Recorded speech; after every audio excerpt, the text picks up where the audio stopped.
Just start singing. Hey everybody, welcome back to another episode of Excellence Your Enthusiasm. Congratulations, you made it. Today we're going to be talking about the Curb episode, Mary, Joseph, and Larry from Season 3, Episode 9. That came out in November 10th, 2002. Ooh, great time for me. I was rocking in a band, I was in love, I was in Brooklyn. Anyway, let's read real quick what IMDb says about this episode. On December 23rd, Larry eats some cookies in the kitchen. Turns out those cookies were a nativity scene that Cheryl's religious sister made. Since it's Christmas Eve, too late to get a replacement. Wait, that's poorly written. Larry finds a live nativity at a local church. As I'm reading this, I don't remember if I usually wait to do this before we actually get into the episode or not. I hope you people can hold that in your memory for the next 4 minutes till we get there. But I did have... Because last week I mentioned that weird thing I had with Halloween in my hallway a couple years ago.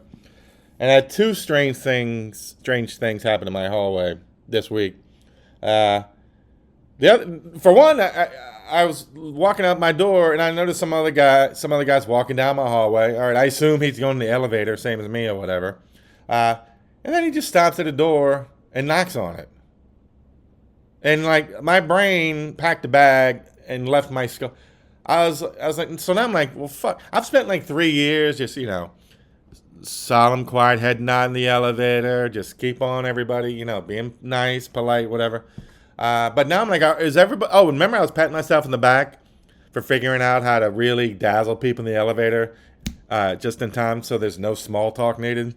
Now I see this motherfucker knocking on the door and I'm like, does everybody in the building know each other? Like, is everybody else just best friends except me this whole time? Like, has everybody been going around just cycling through dinner parties and softball leagues the whole time I'm up here thinking they're all like doing their, separate or whatever? Everybody else is best friends? Shit. Oh, then I came off the elevator the other night and right there in the middle of there's a lobby when you get off the elevator. It's on my floor, so whatever. Little lobby part. You walk out of the elevator, whatever. Look it up. And boom, there's a baby stroller with a baby in it, just there. Baby's looking at me. I'm like, I look around. There's not an adult in sight. So I'm like, is my life about to change in a either really terrible way or a way that I'm going to be in a like ABC sitcom from the 80s. I find a baby, I become its father, I raise it together. I learn something from him, he learns something from me, or I learn something from her, she learns something from me, whatever. Or is like my life going to be destroyed by stumbling upon this fucking baby that somebody left? And then as I was thinking of that, of course, Bones, a woman walked out of the trash room that was right next to the stroller and just pushed the stroller down the hallway. I think it was her mother. I assume it was her mother. I do have a quick note about the Bruce movie. I haven't seen the Bruce movie yet. I'm a little worried because like every other fucking movie, they're going to insist on shoving a love interest in it. And then like instead of actually showing us how these songs were made, it's going to be a lot of, hey, Bruce, did you know so-and-such was insert future song lyric here, cut to Bruce staring off into the distance now that genius has hit him. Anyway, but I did listen to the Electric Nebraska, as they're calling it. And, I mean, I've been hearing about this for 35 years, about, he does Nebraska, or 25 years, I should be fair. Records what became Nebraska as a demo because he thought, like any any songwriter or whatever. Then I'm going to go in and show the E Street Band how they go, and then boom, it's going to be a huge E Street Band hit.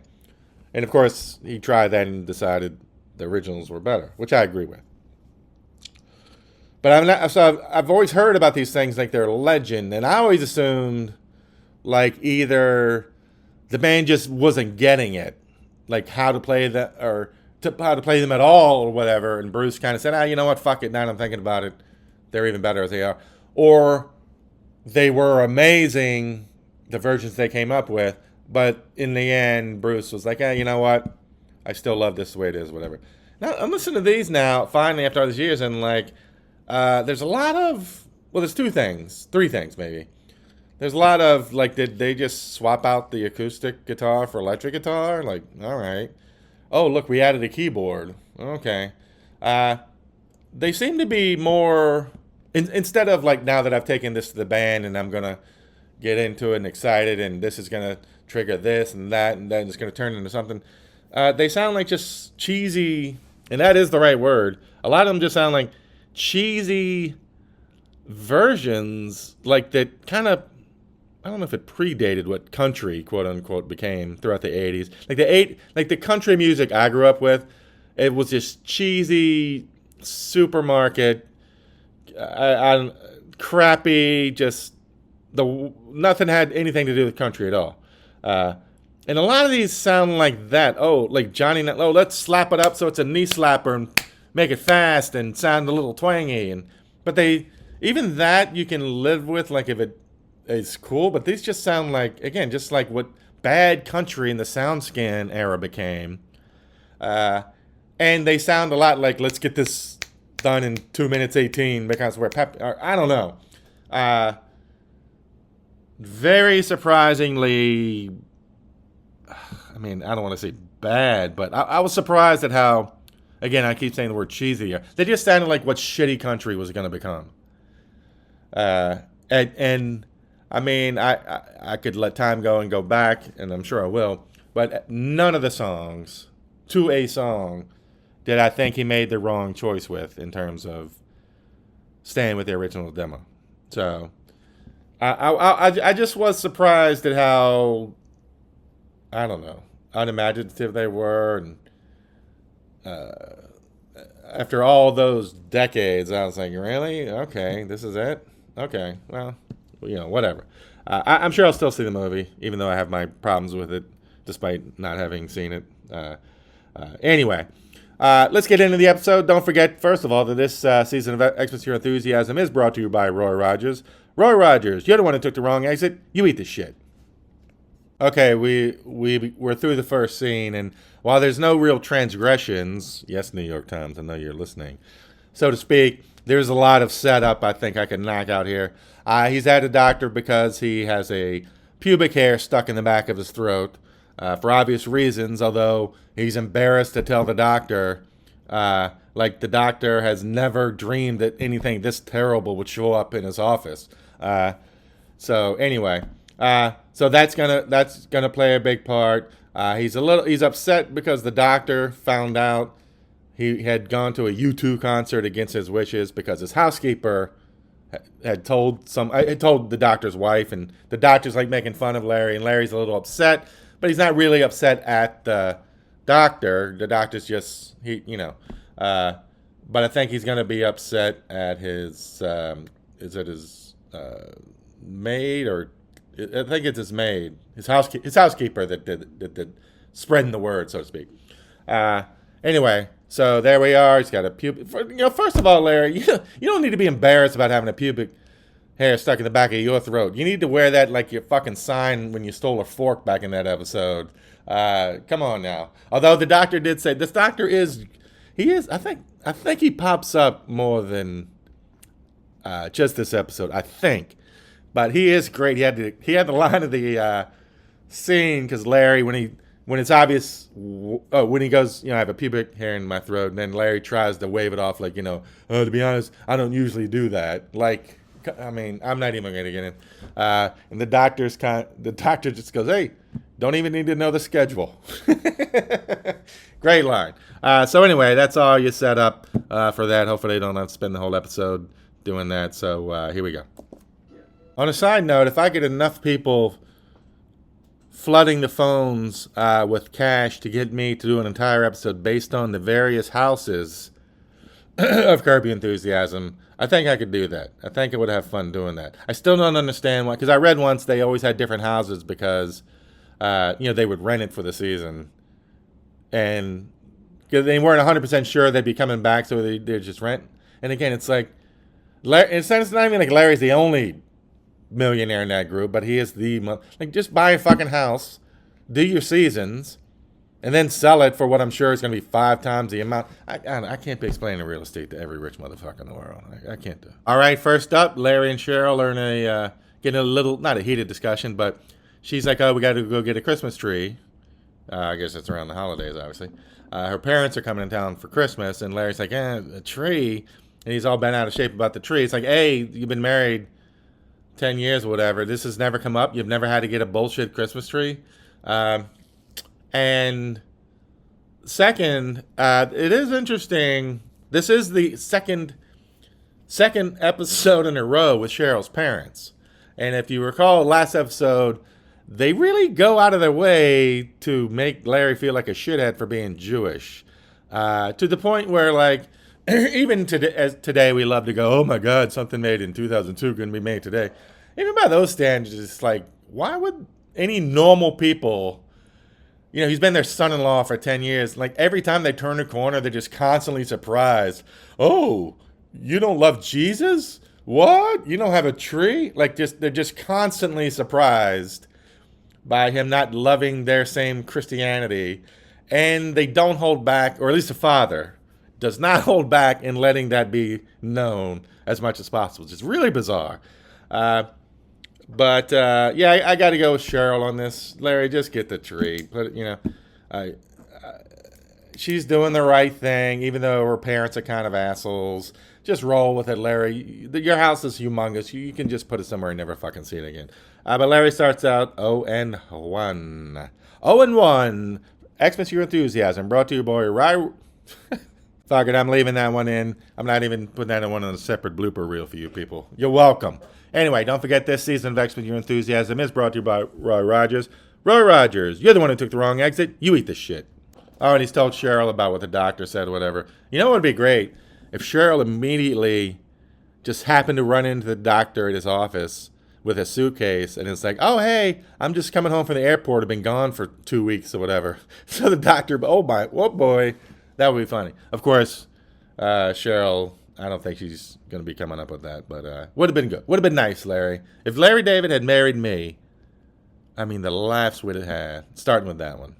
Anyway. Oh, this is of interest. I was just thinking of this. He's asking Cheryl about tipping. You got to tip this guy at the club, that guy at the club. What's the protocol? I've been one of them myself. I've been here, a while now, and I have no idea how to tip people. Like, I see the same, small core of, guys down at the door, working the lobby. There's a couple of the cleaning ladies I've gotten used to seeing all the time. We love to, hey, how you doing, but I have no idea how to drop a tip during the holidays without coming off like a shithead. Is it enough? Is it not enough? Am I doing it in an insulting way? Is it gift cards? Is it cash? I have no idea. I mean, I did live in Brooklyn for 15 years, but, it's like a fucking rat. So I have no idea how to tip everybody. So if anybody has any information, helpful information on that, or at least sexy information, if it's you ladies I'm thinking of, let me know, because I have no idea how to do it. I'd love to pull it off without fucking it up. Otherwise, I'm scared that I'm just going to fucking not do it at all. I'm going to totally, chicken out. So then that's really going to piss them off. Not that I'm doing this just not to piss them off. I generally want to give them something for the holidays. They deserve it. No, that's not deserve it. That sounds weird coming from me. But you know what I mean. But I don't know how to do it, and now I'm worried I'm not going to do it and just make things worse year after year. So if anybody has any advice, let me know. Thanks. So after all this, Larry is still only down 0-1, but we'll see what happens. Larry's not being helpful with my tipping dilemma, since apparently his method is to stroll around with huge wads of cash and just peel some off for everybody, so they can also see that you have this other, wheelbarrow of cash in your hands. Very strange. I will not be doing it that way. I promise that. Oh, and now he's showing Jeff how worked up he is about people finding out he was at a U2 concert. But I think what should be whipping around town more is Larry David wants us to believe that he did go and sit through an entire U2 concert, and yet he has no idea how to pronounce Bono's name. knows it's B-O-N-O, went to a U2 concert in 2002, and somehow doesn't know how to pronounce Bono's name. That's what I would be whipping around town right now, like, the fuck is Larry David's problem? That's what I would be talking about. And not whether or not he got his bones to the goddamn show or at all or not. So, anyway, just to warn y'all, I am starting to get worried I may not be able to bring this episode in under 30 minutes. Okay, Susie shows up at Jeff's office. Jeff's gotten Larry to get in on some scheme. He was calling some woman, don't want Susie to find out. He wants Larry to take the money. And, like, the best Larry can come up with is that he had to call his housekeeper to stop her from quitting. Like, this is the most brilliant creative genius mind in Hollywood. He can't just come up with, oh yeah, I had to call Susie, whatever, my lighting director from Seinfeld. I don't know. I'm not Larry David, but he's this lying genius who gave us George Costanza, the real Larry David, if you ask me, and that's my TED Talk coming up. The greatest liar of his generation, best bullshitter of all time. And he immediately comes up with a woman, a partner in this, who is instantly accessible to anybody who wants to call bullshit on this. It's fucking 8 billion people on the planet, and the only person that would have been easier for Cheryl to find would have been Cheryl herself. And yet this is George Costanza. Jason Alexander should be able to sue for this bullshit. That is ridiculous. 0-2, Larry David. Try to be a better George Costanza next time. Okay, now this is one of the this is one of the ones that just truly exhaust you as a Curb fan. It's someone who loves Curb. He and Jeff are going around the club, giving out their Christmas tips for everybody. They're loving it. They're having a great time. They're so happy with themselves. They're getting ready to leave. Larry spots a guy. Larry starts thinking he tipped the same guy twice. Now, even if you thought that, just go and yell about it in the car or something. Yeah. But of course, Larry goes up and confronts the guy. And one way he knows or thinks he knows that, that he may have tipped the guy twice, he pulls out his big, sack of cash he has in his mitts and like claws through some of it and is like, yeah, I definitely tipped him twice. It's like, so after you finish tipping everybody for the year, you still have this basket-sized of cash in your hands.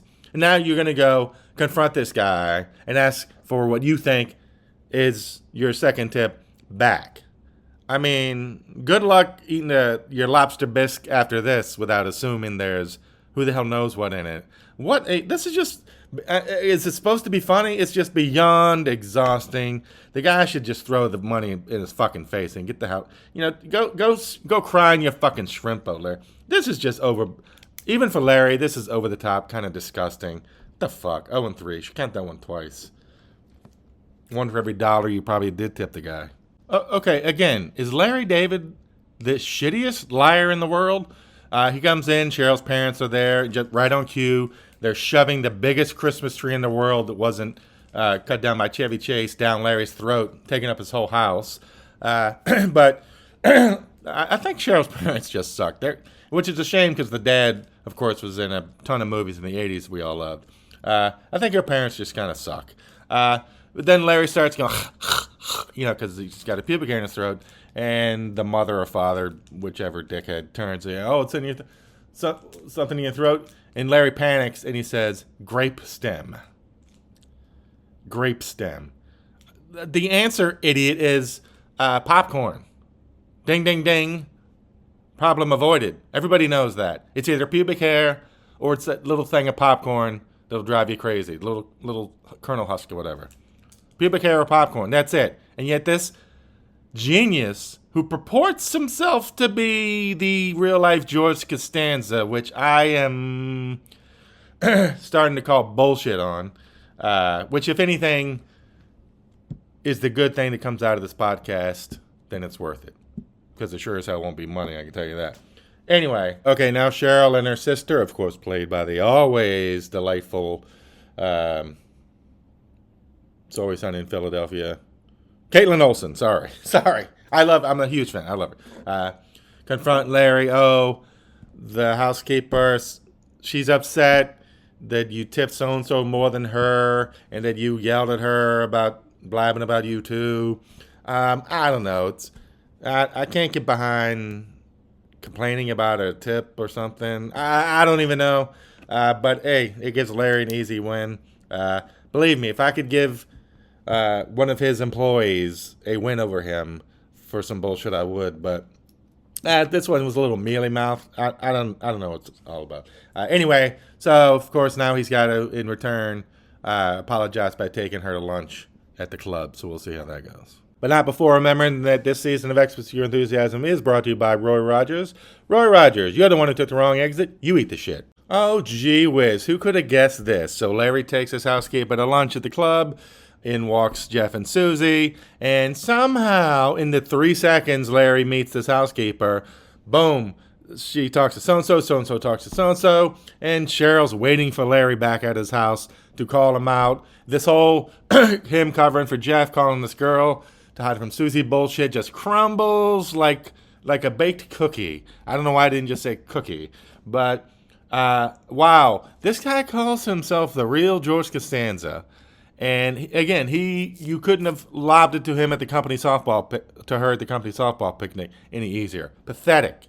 1-4, Larry. Oh, good. Here's another doozy from the I don't know what Cheryl's maiden name was. Family shithead compilation. The night before, while Cheryl's family was gathered around the piano at Larry's, blasting out Christmas carols, to the point he even came down and said, how long is this going to go on? A little rude, but okay. And instead of like a normal human saying, oh, shit, I'm sorry, we're keeping you up, we're too loud, we'll stop, or whatever, or just join us for one more, let's have some fun, some laughs, they just go, I don't know, takes as long as it takes. They're just fucking assholes. So anyway, then Larry goes in the kitchen, and they had made some cookies that were like baby Jesus cookies, like from the manger or some shit, sheep and dogs, I don't know what the fuck was it, and cows. Larry ate some of the cookies because they were sitting there, whatever. And the next morning, the whole family confronts him, screaming, how could you eat the cookies for the nativity scene? That's what it was, nativity scene. And, I mean, come on. Number one, this is his house. Number two, he's the most unself-aware human being on earth.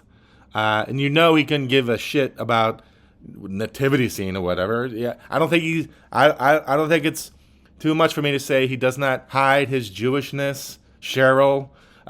So maybe when he's walking through, say, hey, Larry, do us a favor if you could just don't eat the cookies. Leave a note if you have to, whatever. This is total bullshit. Larry gets easy win, and I hope it tastes nice. I hope the cookies were delicious. 2-4, Larry. You earned that one, buddy. Okay, the last one, actually. Oh, maybe I will keep this under 30 minutes. We'll see. Larry wants to make it up to Cheryl, so he runs into a live nativity scene, starring Todd Packer as Joseph, by the way. Hires them to come to his house, put up a little nativity. But of course, he steps in it. He makes some derogatory comments about Mary, like, oh, hey, Mary. And Todd Packer flips out. They get in a fight. Pubic hair is expelled, whatever. Larry, you can't go around insulting anybody, much less women, like that for no reason, to perfect strangers. So Larry's 2-5 there. But what's interesting is that final scene kind of goes on and on, like for 5 minutes or something crazy. And then that's the whole setup. Larry makes a crass comment about a woman. That's the whole thing. Because as I was watching it for the 9,000th time, I wonder if the first time I saw this, because Larry, for some reason, they show him in this scene and the preceding scene. They make a big deal out of him waving around a big stogie. He's puffing on a cigar, which I don't know if he ever does again. And meanwhile, this manger scene has appeared on his front lawn. Dry hay everywhere. And he's talking to Todd Packer, and he's just making a big thing of waving his cigar around. And I wonder if at the time, would have thought, oh, I bet he's going to drop the cigar, and the place is going to go up in flames. And that's going to be a disaster, which I think would have been a better ending, if I'm being honest.